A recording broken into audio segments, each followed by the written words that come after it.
Interior Cabinet Secretary Fred Matiang'i and his transport counterpart James Macharia are emerging as the super ministers in President Uhuru Kenyatta's second administration. Macharia's Ministry of Transport, Infrastructure, Housing and Urban Development is one of the largest in the Uhuru administration, while Matiang'i commands the administrative machine that will coordinate and ensure implementation of the Big Four agenda. Not only are the two in charge of the largest ministries, they also have the highest budgetary allocations and together will control nearly Sh500 billion in government spending in the 2018-19 financial year, according to the budget policy statement which is now before Parliament. The two ministries are also among those that Uhuru expects to steer his Big Four economic agenda intended to cement his legacy. Improving national security is listed as one of the key enablers for the Big Four agenda. As the man in charge of the country's security, Matiang'i has in the recent past shown how far he can flex his muscles as Uhuru seeks to make law and order a priority. According to the 2018-19 budget policy statement, Matiang'i will control Sh286.7 billion. While Macharia will have a purse of Sh301 billion to spend.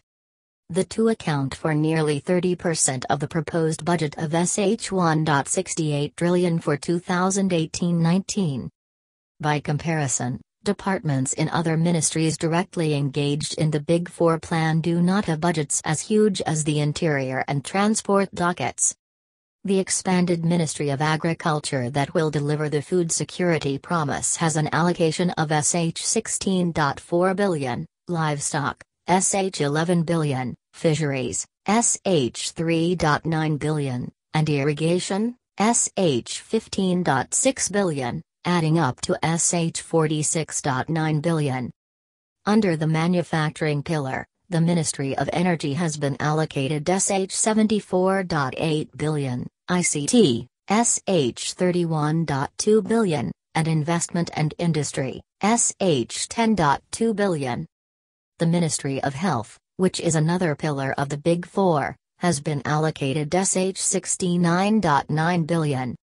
The big two in the Big Four plan dwarf the rest of the ministries. The Interior Ministry will be allocated Sh130.8 billion, and that of Correctional Services, formerly Home Affairs under the Vice President's office, will get Sh27.4 billion. The National Intelligence Service, which also falls under Matiang'i, has been allocated Sh28.5 billion. Among the litany of things that Matiang'i has to procure according to the plan are 10,000 motorbikes for chiefs and assistant chiefs. There is also the installation of the surveillance and control system, equipping the stalled forensic laboratory and implementation of third-generation identity cards. According to current Immigration Director and PS nominee Gordon Kyailangwa, the new ID will contain one's NTSA, NHIF, NSSF and KRA details, hence making it easier for Kenyans to conduct business. The third-generation card, which will be rolled out next year, will have all personal details, including driving license, Kyailangwa said yesterday. Macharia's plate is even fuller, with Uhuru's plan for the provision of improved infrastructure and affordable housing falling under his docket. Other than housing, Macharia has been instructed to focus on the completion of the ongoing capital projects and in particular infrastructure projects with high impact on poverty reduction, equity and employment creation. These include the second phase of the standard gauge railway, upgrading of airports and seaports as well as the 10,000 kilometers road projects promised in his first term. All these are cited as enablers of the Big Four agenda, which aims to raise the share of the manufacturing sector to 15% of GDP, ensure that all Kenyans enjoy food security and improved nutrition by 2022, achieve universal health coverage, and deliver at least 500,000 affordable housing units. When Uhuru announced the second lot of cabinet secretaries and nominated Farida Karoni to lands, he made no mention of housing and urban development, which go hand in hand. A few days later, he named Charles Moura as the Principal Secretary for Housing and Urban Development, under Macharia's ministry. The state departments in Macharia's super-ministry are Transport, Infrastructure, Housing and Urban Development, Maritime and Shipping Affairs and Public Works.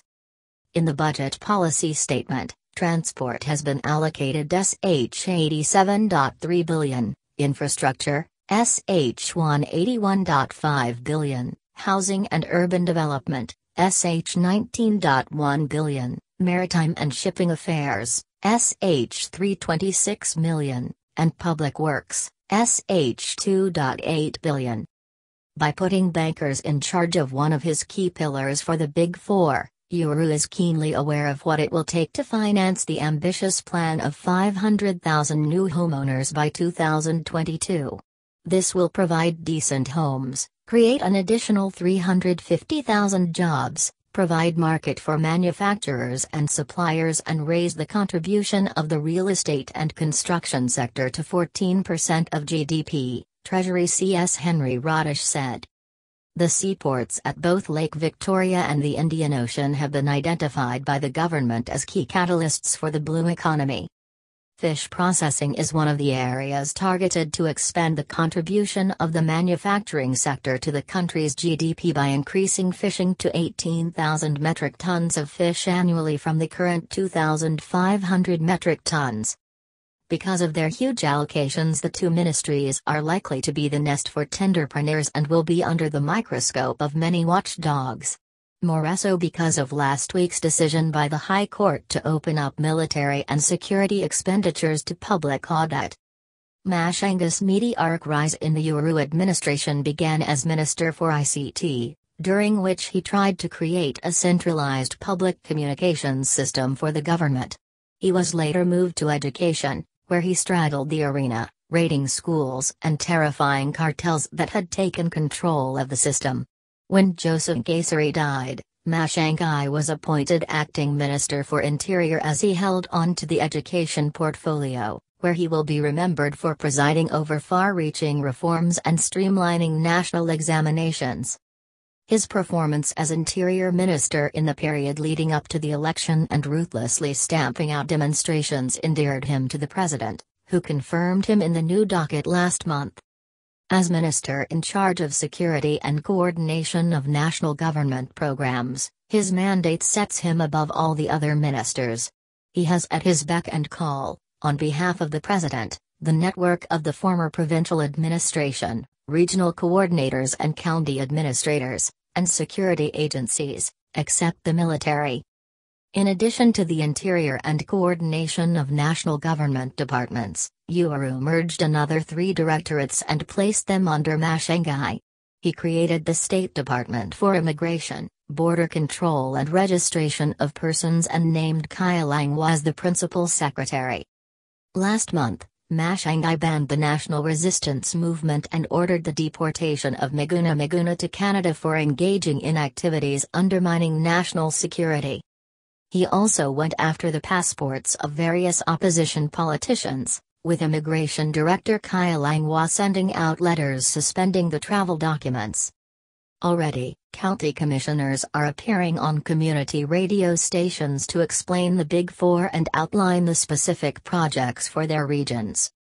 On December 8, Uhuru met county and regional commissioners at State House, Nairobi, where he outlined his agenda and their role in it. A month later, Matiang'i and Macharia met them again at the Kenya School of Government, where they reiterated the president's stand.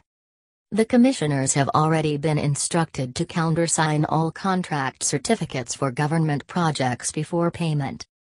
The government will not pay contractors without the concurrence of the regional commissioners and the county commissioners. Certificates will be filed, and if people are lying to us that they have done roads that do not exist and you're certifying them, you will be the first person to take responsibility. It is plain and simple, Matiang'i told the commissioners.